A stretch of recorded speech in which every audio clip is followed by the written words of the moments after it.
Hello guys, welcome back to my YouTube channel, and today I am going to show you how to download TikTok videos. So let's dive in. So the first thing you can do is search for the video that you want to download. For example, I can go ahead and search for skydiving videos,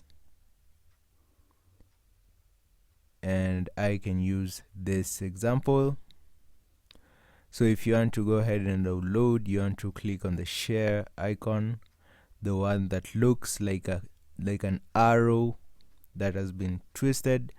So you go ahead and click on that, and you click on save video, and the process of saving has begun. It should only take a few seconds, and it will be stored in your gallery.